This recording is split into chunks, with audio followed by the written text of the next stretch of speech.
Stability is shaking up the AI world with its 13 billion parameter model called Stable VQ, the first open-source RLHF large language model chatbot, and you won't believe what it can do. This game-changing creation marks a milestone as the first large-scale chatbot to harness the power of reinforcement learning from human feedback coupled with instruction fine-tuning. But to understand this breakthrough, first you need to know just how far we've come. The journey towards chatbot evolution. Over the past year, the chatbot universe has been a hotbed of innovation and development.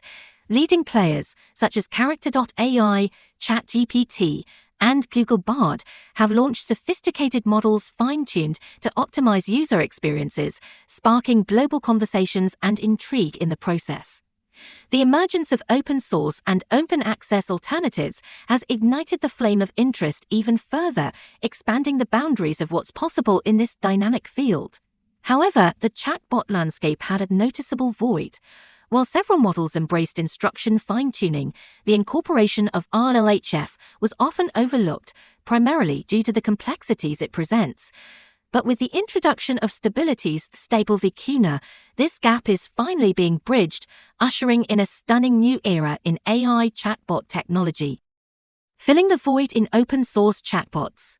The effectiveness of chat models hinges largely on two training paradigms: instruction fine-tuning and reinforcement learning from human feedback.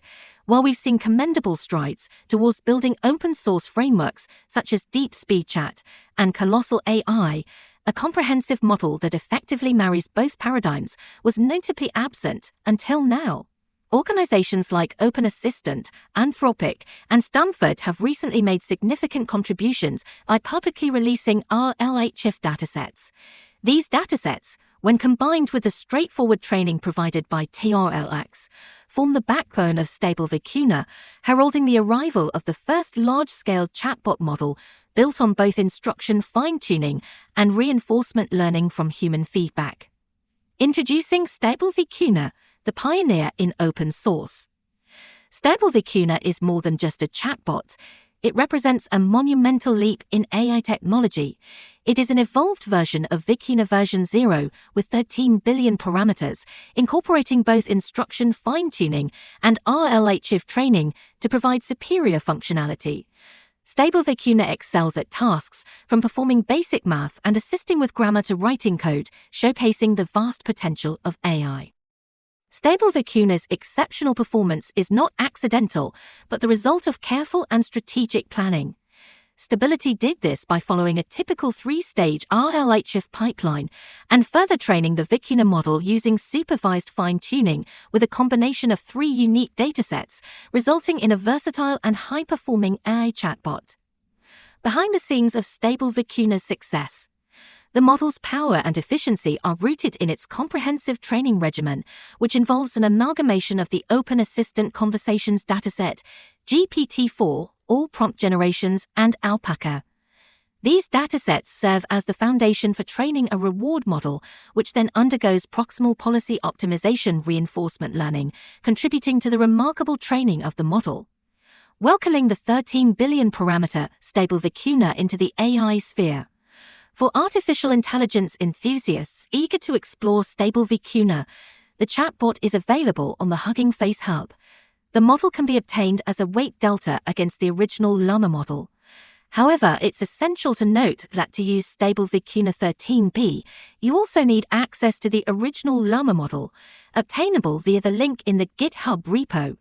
A handy script provided on GitHub enables you to combine the Llama weights and the weight delta, thus allowing you to unlock the full potential of the 13 billion parameter Stable VQ. The journey ahead, unveiling the future of chatbot interaction.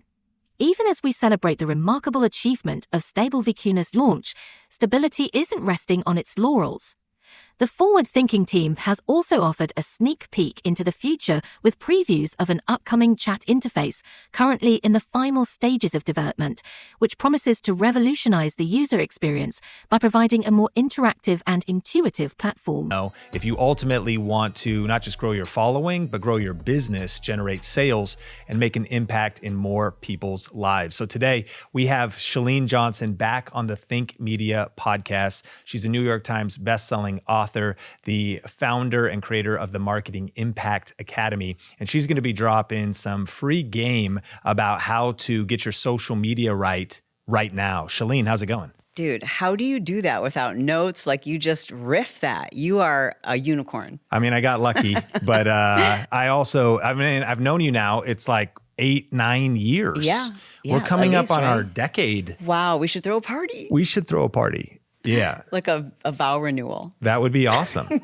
And I'm so grateful for you because you love social media, you study it at a high level, and you are, I know people don't like the term influencer. You're an Instagrammer, all these followers and all this stuff. You've built up your platform, but you're a real business owner. You're a real entrepreneur that ties the social media world into customer sales, leads. But you understand all these divergent worlds and can bring some clarity in the chaos that we're experiencing right now. That's what it is, too. It's chaos. Yeah, it's just wild out there. And I know people are a lot of frustrated. What worked in the past isn't working right now. So I want to actually tackle some trends that have died before we get into some things that are working and how do we really build our business on social.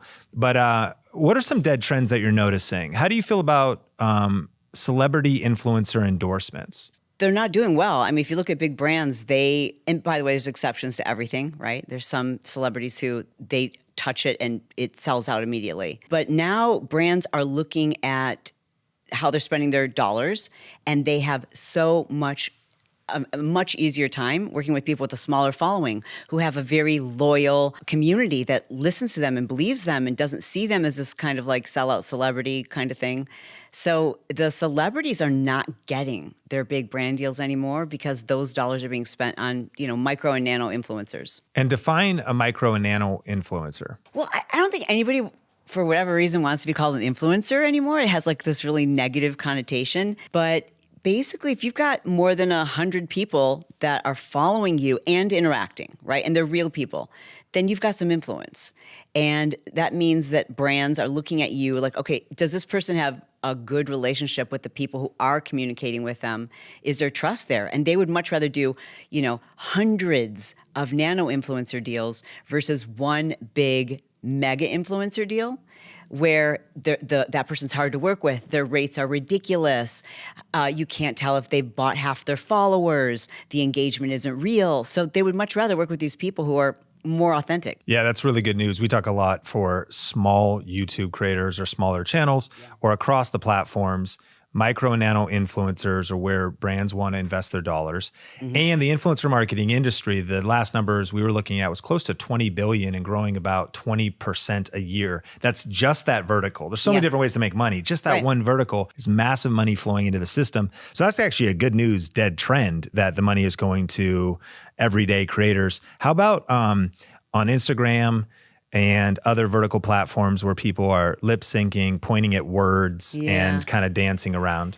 I mean, sometimes it will work, but rarely, because how often do you just swipe past that? And if we're talking about monetizing your social media, you've got to get people to know, like, and trust you. I don't know you. If I'm not even hearing your voice.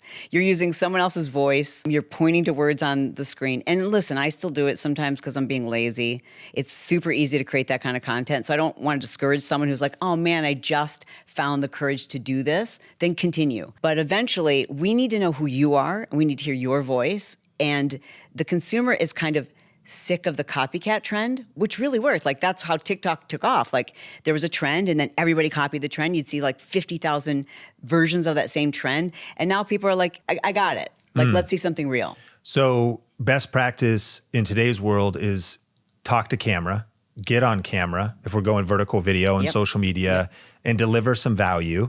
But value isn't enough. Okay. Like, I mean, it used to be.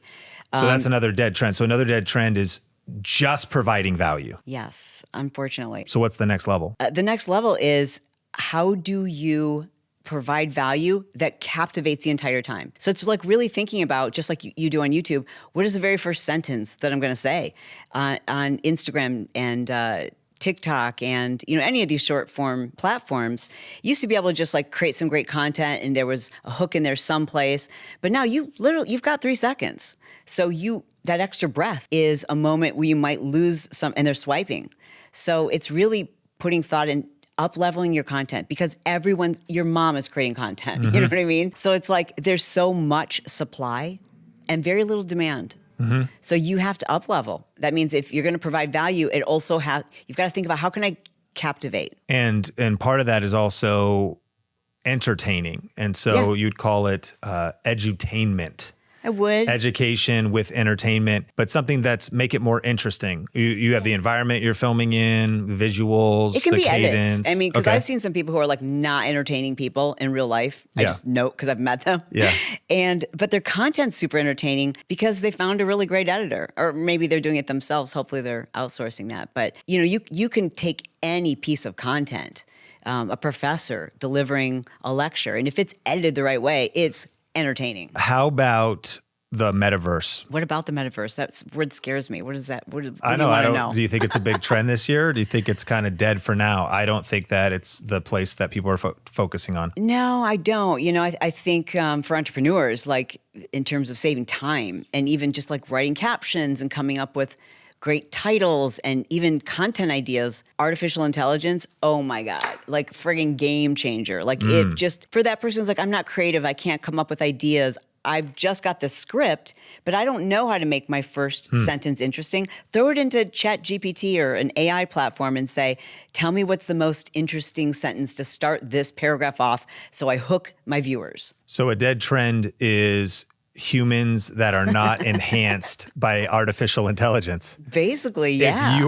If you are just, I don't want to use it, I don't want to leverage it. I think the quote that's been going around is, artificial intelligence isn't going to replace you. Somebody using artificial intelligence is going to replace you. Facts. And it's a skill to use it. Like you just, whatever you put in as a prompt, what you're going to get back is like, okay. But then you just keep refining it. And the next thing you know, you're like, did I write this? I'm a genius. You know what I mean? Yes. So it's being patient.